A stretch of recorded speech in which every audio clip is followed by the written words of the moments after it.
Number रसूल पे जलवा फरोज पीर तरीक़त व मुअज़्ज़ज़ उलमाए कराम व मोहतरम हाज़रीन व सामीन, अस्सलामु अलैकुम व रहमतुल्लाहि व बरकातुहू। नहमदुहु व नुसल्ली अला रसूलिहिल करीम, अम्मा बअद, अऊज़ु बिल्लाहि मिनश शैतानिर रजीम, बिस्मिल्लाहिर रहमानिर रहीम। अल इहसानु अन तअब्दुल्लाह कअन्नका तराहु फ़इन लम तकुन तराहु फ़इन्नहु यराक। सदक़ल्लाहुल अज़ीम। दुरूद शरीफ पढ़े। अल्लाहुम्मा सल्लि अला सय्यिदिना मुहम्मदिन व अला आलि सय्यिदिना मुहम्मदिन बिअददि कुल्लि ज़र्रतिन अल्फ़ अल्फ़ मर्रतिन सल्लु अलैहि सलातन व सलामुन अलैका या रसूलल्लाह सल्लल्लाहु तआला अलैहि वसल्लम।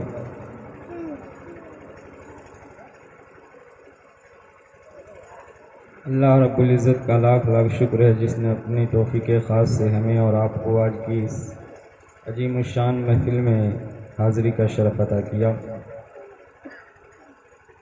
अल्लाह रब्बुल इज़्ज़त की बारगाह में दुआ है कि आज की इस नशिस्त को हमारी फ़िक्री, एतक़ादी और अमली तरबियत के एतबार से नतीजा ख़ेज़ और बामक़सद बनाए।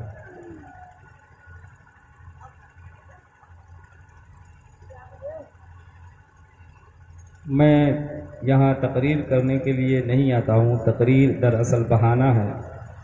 क्या बात है। मकसद ये है कि सरकार से मुलाकात हो जाए,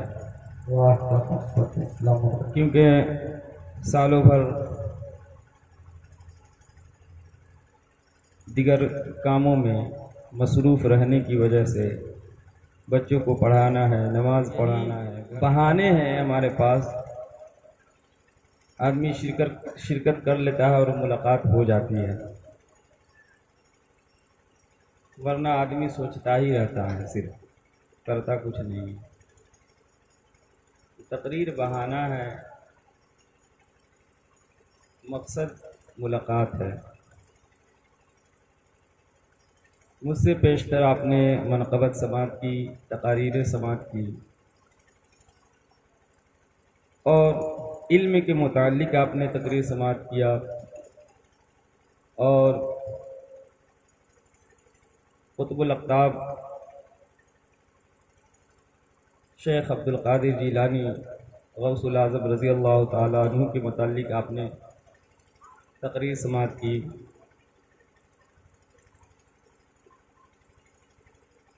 मैं महफ़िल की मुनासिबत से अपनी बात को रखूँगा और उसी मुनासिबत की वजह से मैंने हदीस एहसान को चुना है। मगर उससे पहले मैं चंद बातें आप तक पहुंचा दूं। वो ये है कि मुझसे पेशतर दो तकरीरें हुई इल्म के मुताल्लिक़, और मेरा भी जी चाहता है थोड़ी देर इल्म के मुताल्लिक़ मैं भी बात करूं।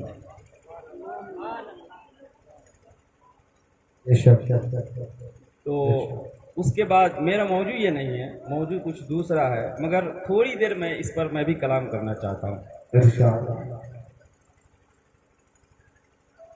हमारे उलमा फ़ुक़हा फरमाते हैं अल इल्मु वसीलतुन इला कुल्li फ़ज़ीलतिन, कि इल्म हर फजीलत का वसीला बनता है। देखिए, मैंने जिस हदीस को अपना मौज़ूए सुखन बनाया है उसके दो एस्पेक्ट हैं, दो पहलू हैं। एक पहलू का ताल्लुक़ मकामे औलिया और सालिहीन के साथ है और एक पहलू का ताल्लुक़ मकामे मुहम्मदियत के साथ है। यानी हुजूर सल्लल्लाहु अलैहि वसल्लम, यूँ कह लें कि मा इंदल्लाहि मकाम औलिया व सालिहीन मौजू का एक मरहला है, और दूसरा मरहला है मा इंदल्लाहि मकाम मुहम्मदिन सल्लल्लाहु अलैहि वसल्लम। मगर उससे पहले इल्म पर थोड़ी देर गुफ्तगू कर ले।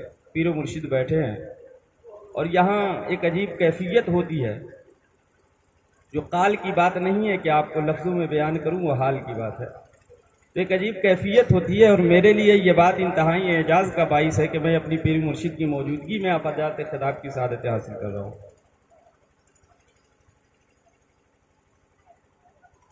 तो उलमा ने फरमाया है अल इल्म वसीलतुन इला कुल्li फजीलतिन, कि इल्म हर फजीलत का वसीला बनता है। आप देखें मदरसे में जब दस्तार दी जाती है, जब कोई बच्चा पढ़ के निकलता है, फजीलत की डिग्री उसे दी जाती है, तो उसके सर पे जो पगड़ी सजाई जाती है उसे दस्तार फजीलत कहा जाता है। उसे दस्तार करामत नहीं कहते, उसे दस्तार शराफत नहीं कहते, बल्कि दस्तार फजीलत कहते हैं, क्योंकि शराफत नसब से आती है और करामत तकवा से आती है, और इल्म जो है हमेशा, फजीलत जो है हमेशा इल्म से मिलती है। तो बंदा कोई चाहता है फजीलत हासिल करे तो फरमाया अल इल्म वसीलतुन इला कुल्li फजीलतिन, कि इल्म जो है हर फजीलत का वसीला है। आप देखें कि एक मुतकब्बिर इंसान, तकब्बुर करने वाला इंसान, जो कभी खुदा के सामने अपने सर को नहीं झुकाया, कभी मस्जिद में नहीं गया, कभी खुदा की बारगाह में अपने माथे को नहीं झुकाया, कभी सजदा जिंदगी में अपनी जिंदगी में नहीं किया, मगर जब वो नाई के सामने जाता है, बाल काटने वाले के सामने जाता है, तो अपना सर झुका देता है। वजह क्या है? गौर करें। वजह यह है कि वो नाई सिर्फ बाल काटने का इल्म रखता है, तो इल्म इस दर्जे में भी उसे फजीलत देगा।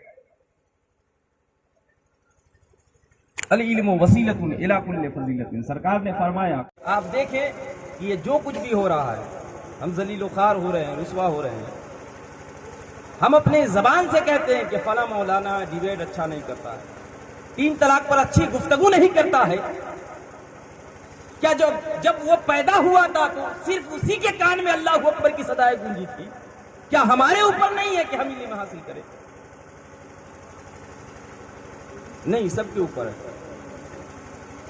इमामुल अंबिया गुलाम। आज हमारे माशरे का हाल ये है कि हम अपनी औलाद को, अपने माशरे में नौजवानों को सिर्फ उर्दू पढ़ना लिखना सिखा देते हैं। टे करके उर्दू पढ़ लिया, मैट्रिक में दुरूद शरीफ पढ़े, अल्लाहुम्मा सल्ली अला सय्यिदना मुहम्मद व अला आलि सय्यिदना मुहम्मद पढ़ते। तो आप अपनी औलाद को सिर्फ उर्दू पढ़ाने की हद तक, यहीं तक इसी को महदूद समझ ले कि बस हम यहीं तक इल्म दीन समझते हैं, और जब बात आए किसी मौलाना की तो आप कहें कि फलाना मौलाना डिबेट अच्छा नहीं करता, 3 तलाक पर अच्छे मसले नहीं, अच्छे से नहीं बोल पाता। इकबाल कहता है कभी ए नौजवान मुस्लिम तदब्बुर भी किया तूने, वो क्या करतू था तू जिसका है टूटा हुआ तारा, मुझे उस कौम ने पाला है आगोशे मोहब्बत में, कुचल डाला था जिसने पाँव में ताजे सरे दारा। गवा दी हमने जो असलाफ से मीरास पाई थी, सुरैया से जमीन पर आसमान ने हमको दे मारा, मगर वो इल्म के मोती किताबें अपने आबा की, जो देखे उनको यूरोप में तो दिल होता है से पारा। इकबाल कहता है अपने आबा और अजदाद की किताबें, शेख अकबर की किताबें, जब इन लोगों की किताबों को मैं देखता हूँ, ऑक्सफोर्ड में, कैम्ब्रिज में जब देखता हूँ, वहां के यूनिवर्सिटी में, वहां के लाइब्रेरी में जब देखता हूँ, तो दिल होता है से पारा, कि दिल के 30 टुकड़े हो जाते हैं कि किताबें हमारे आबा और अजदाद ने लिखी और पढ़ते कोई और है। आज हमारी उम्मत गिर चुकी है, लुट चुकी है। अगर उठना चाहते हो, ये लुटी हुई उम्मत, ये गिरी हुई उम्मत अगर उठना चाहती है तो मदीने से आवाज आ रही है, इन्नल्लाह यरफ़उ बिहादिल किताबि अक़वामन। अगर उठना चाहते हो तो कुरान के दामन को थाम लो। कुरान के बैसाखी के सहारे ये कौम बुलंद होगी। लेकिन हमने इल्म को महदूद कर लिया है। आप अपने माशरे में झांक करके देखें, कितने आलिम, इमाम गजाली फरमाते हैं कि तुम्हारा खानदान चाहे जितना बड़ा हो, तुम जितने रईस खानदान के हो, जितना बड़ा तुम्हारा खानदान हो, कोई फर्क नहीं पड़ता। अगर तुम्हारे खानदान में एक भी फर्द ऐसा नहीं जिसे शरीयत का इल्म हो, तो जान लो वो जिंदों का खानदान नहीं, मुर्दों का खानदान। अल्लाहु अकबर। आप अपनी औलाद को विरासत में गाड़ी देते हैं, आप अपनी औलाद को विरासत में बैंक बैलेंस देते हैं, खेत खलियान देते हैं, मगर कितने लोग जो है अपनी औलाद को विरासत में शरीयत मुस्तफा दे रहे हैं। इमामुल अंबिया गुलाम, इल्म की जरूरत है इस दौर में। आज हम आज साइंस के क्लाइमेक्स का दौर है, साइंस उरूज पर है, कमाल पर है, और इस दौर में बंदा अगर इल्म हासिल नहीं करेगा तो मिल जाएगा। हमारे आबा अजदाद का यह तरीका रहा। इस दौर में अगर बंदा इल्म नहीं हासिल करेगा तो क्या होगा? आज हम चांद देख करके ईद मनाते हैं, बकरीद मनाते हैं, मगर आज साइंसदान जो है चांद पे पहुंच चुके हैं, और अगर मसला सामने आ जाए कि तुम चांद देख करके ईद मनाते हो, बकरीद मनाते हो, मैं तो चांद पे हूं, बताओ मैं क्या देख करके ईद मनाऊं? तो क्या सिर्फ जो है नूरुल इज़ा और कुदूरी पढ़ने वाले और नहमीर और जो है काफिया पढ़ने वाले इसका जवाब दे सकते हैं? ईमान से बताएं ये जवाब दे सकते हैं? तो कैसे होगा? इस दौर में जरूरत है ऐसे प्लेटफॉर्म की, मुसलमानों के अंदर ऐसे प्लेटफॉर्म को कायम करने की जरूरत है जहां पे एक बंदा, एक मुस्लिम कौम का नौजवान जब आए, बच्चा आए, तो वो दीनी तालीम भी वहां से ले, दुनियावी तालीम भी। बेशक हक है, मगर आज हमारे बच्चों को कोई ऐसा प्लेटफॉर्म नहीं मिल रहा है, हमारे कौम के बच्चों को ऐसा कोई प्लेटफॉर्म नहीं दिया जा रहा है जहां से वो दोनों तालीम हासिल करे। मदरसा में बच्चा जाता है तो दुनियावी तालीम से महरूम रह जाता है, स्कूल में जाता है तो दीनी तालीम से महरूम हो जाता है। शेराजा हुआ मिल्लते का मरहूम का अबतर, अब तू ही बता तेरा मुसलमान किधर जाए? हक है। वो लज्जत आशोब नहीं बहरे अरब में पोशीदा जो है मुझ पे, वो तूफान किधर जाए? हर चंद है बेराह लाओ काफलाओ जात, इस कोह बयाबा से हुदी खान किधर जाए? आज जो है कोई प्लेटफॉर्म नहीं दिया जा रहा है। याद रखें, आज जो है हम अपने आप में मुनाजरा कर रहे हैं, मुजादला पता नहीं क्या क्या हम कर रहे हैं, मगर ये याद रखें सबसे बड़ा फितना आने वाला है, उसकी तरफ किसी की निगाह नहीं है, किसी की नजर नहीं है। और यूरोप में ये फितना फैल चुका है, और यहाँ आने में तकरीबन 30-40 साल लगेंगे। याद रख ले, अगर मेरी बात अगर नोट करना चाहते हैं तो नोट कर ले और लिख ले, अगर जिंदगी रही, हयात रही तो देख लेना। दुनिया के सामने आने वाले जमाने में 50 बरस के अंदर अंदर दुनिया के सामने दो ही चैलेंजेस होंगे, एक इस्लाम और एक इल्हाद। ये इल्हाद हमारे नौजवानों के रगों में दौड़ रहा है, गर्दिश कर रहा है, तेजी से फैल रहा है। अगर हमने इस फितरा के खिलाफ कदम नहीं बढ़ाया तो जान जाए आने वाली नस्लें जो है इल्हाद का शिकार हो जाएगी। लेकिन इस पर किसी की तवज्जो नहीं है, हत्ता के उलमाए कराम की भी तवज्जो नहीं है, कोई इस तरफ मुड़ के देखता ही नहीं है। कौम अपने आप में बटना चाहती है, मुंतशिर हो गई है, सब अपने में झगड़ा कर रहे हैं। क्या हो गया है? काबा भी एक, किबला भी एक, सब कुछ है, मगर हम बटे। इमामुल अंबिया गुलामों, देखिए हम कहां आ गए, कहां गिर गए। हम सूफियत के अलमबरदार कहलाते हैं, मगर इखलाक वैसा नहीं रहा, किरदार वैसा नहीं रहा, तहजीब वैसी नहीं रही, सब कुछ हमने छोड़ दिया। काश हम जो है अमली तौर पर अलमबरदार होते, क्योंकि महफिल इस नाम पे नहीं है कि इल्म पर तकरीर की जाए, महफिल की मुनासबत कुछ और है, तो उस पर मेरी तकरीर होगी। बस मेरा जी चाहा बोलने का बोल दिया, इस पर भी बात होनी चाहिए इस दौर में, बिल्कुल हक है, क्योंकि हमारे नौजवान का जहन आज मुंतशिर है। बेशक आज हमारे नौजवान के जहन मुंतशिर है, वो समझते किसको मानूं, किसको छोड़ूं, किसको पकड़ूं, कौन सही है कौन गलत। कोई ऐसा प्लेटफॉर्म होना चाहिए जहां हमारे नौजवान, हमारे नई नस्लें जाकर एक मुतमईन हो, वहां पे ठहरे, वहां पे रुके। तो देख ले, आने वाले समय में दो ही चैलेंजेस होंगे, या तो इस्लाम या इल्हाद। और इल्हाद क्यों फैल रहा है उसकी भी वजह यूरोप में शुरू हो चुका है। किसी और चीज पर बात नहीं होती, या तो इस्लाम या तो इल्हाद। इल्हाद समझते हैं ना, एथीज्म, और मुल्हिद को एथिस्ट कहते हैं, दहरिया जिसे बोलते हैं, खुदा का मुनकिर, खुदा का इनकार करने वाला। और इसमें ज्यादा पढ़े लिखों की तादाद है, पढ़े लिखे लोग इसमें ज्यादा जो है इसमें शामिल है। वजह क्या है? वजह यह है कि जो भी पढ़ता है अपने अक्ल की बुनियाद पर तौहीद को तौलता है, अपनी अक्ल की बुनियाद पर रिसालत को तोलता है, अपने अक्ल के तराजू में जो है रिसालत और तौहीद को नापने की कोशिश करता है। कितने हम भटक गए कि हम जो है कदमों के निशान देख करके ये पता लगा लेते हैं यहां से कोई आदमी गया। हम कमरे में सोए हुए हैं और सूरज की शाएं हमारे कमरे में आ जाएं, किरणें आ जाएं, तो हम समझ जाते हैं सूरज रोशन हो गया, सूरज निकल गया। कहीं से हम देख ले दूर से ही धुआं उठ रहा है तो इस बात का मुझे यकीन हो जाता है कि आग लगी है। मगर क्या हो गया है आज के इंसानों को कि इंसान देखता है इतनी बड़ी कायनात बनी है, इतनी बड़ी दुनिया बनाने वाला कोई खालिक तो होगा ना। इतनी बड़ी दुनिया को देखने के बाद भी खालिक का यकीन नहीं। अल्लाहु अकबर। मुल्हिदों पर ताज्जुब होता है। कुरान कहता है कैफ़ तकफुरून बिल्लाह, अल्लाह का इनकार तुम कैसे कर सकते हो? तुम देखते नहीं ये फजाएं, ये बहार है, ये शजरो हजर, ये खुशकोतर, ये बहरोबर। इमामुल अंबिया गुलाम, इसीलिए इमाम आजम फरमाते हैं कि जिसके पास इस्लाम का पैगाम नहीं पहुंचा, जिसके पास नमाज रोजा हज ज़कात का पैगाम नहीं पहुंचा, तो क्या उससे भी इन तमाम सवाल जो है ये सारे सवालात होंगे? नहीं। लेकिन एक सवाल होगा, दुनिया के जिस कोने में भी हो उससे एक सवाल तो जरूर होगा, वो तौहीद को मानता था या नहीं? इसलिए कि तौहीद का अकीदा रखता था कि नहीं, ये तो सवाल होगा। चाहे जिस कोने में रहे, मुल्हिदों सुन लो, चाहे तुम जिस कोने में रहो, तुम्हारे पास इस्लाम का पैगाम पहुंचे या न पहुंचे, सवाल तो होगा, सवाल होगा तौहीद का। क्यों इतनी बड़ी दुनिया बनाई, तुम गौर फिक्र करके तौहीद का इकरार तुमने क्यों नहीं किया?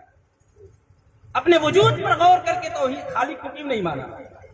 इतनी बड़ी दुनिया में आने के बावजूद भी अपने क्रिएटर पर जो है बिलीव क्यों नहीं किया? ये सवाल किया जाए। इस दौर में, ये साइंस के क्लाइमेक्स का दौर है, तो इस दौर में इल्म हासिल करना जरूरी है, बेहद जरूरी है। और मैं कहता हूं अपने कौम के नौनिहालों से कि नौनिहालों, तुम्हें डबल मेहनत करने की जरूरत है। ये दुनिया, इसके अंदर तुम्हें जरिए जो है माश के लिए तुम्हें जो है दुनियावी उलूम भी चाहिए, कमाने खाने के लिए दुनियावी उलूम भी चाहिए, और ताजदार कायनात की शरीयत भी तुमको सीखनी है। तो आपको डबल मेहनत करने की जरूरत है। लेकिन हाल क्या है? बिल्कुल अपोजिट है। आज मुसलमान कौम के नौनिहालों का हाल बिल्कुल अपोजिट है कि बजाय डबल मेहनत करके वो आधी मेहनत भी नहीं करते, बस 10,000 20,000 50,000 का मोबाइल हाथ में, और जो है पता नहीं क्या क्या करते रहते हैं। इमामुल अंबिया गुलाम, इस पर बात होनी चाहिए या नहीं होनी चाहिए? थोड़ी सी मैंने इस पर बात कर दी, अब मैं अपने मौजू पर आता हूं। सबसे पहले मैं मकाम रिसालत को बयान करूंगा। आप देखें कि इल्म कितना इंपॉर्टेंट है, थोड़ी सी और बात हो जाए। अल्लाह रब्बुल इज्जत ने जब आदम अलैहिस्सलाम को खलीफा बनाया, खलीफा, तो जब खलीफा बनाया तो खिलाफत की अहलियत के लिए फरमाया वअल्लम आदम अल अस्मा। जब आदम अलैहिस्सलाम को खलीफा बनाया तो फरमाया वअल्लम आदम अल अस्मा कुल्लहा, मैंने आदम को अल्लम आदम अल अस्मा, तमाम अस्मा का उलूम दिया। वअल्लम आदम अल अस्मा कुल्लहा, टोटलिटी ऑफ नॉलेज दिया। कुल्लहा कह के कहा, फरमाया।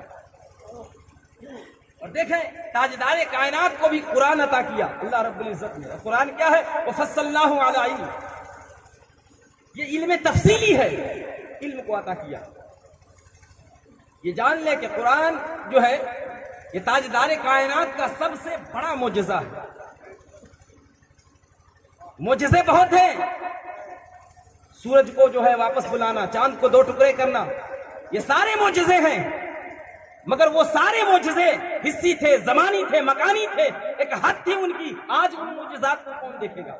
आज जो है सूरज का वापस पलटना कौन देखेगा? आज जो है मकाम साबा में सूरज का वापस आना कौन देखेगा?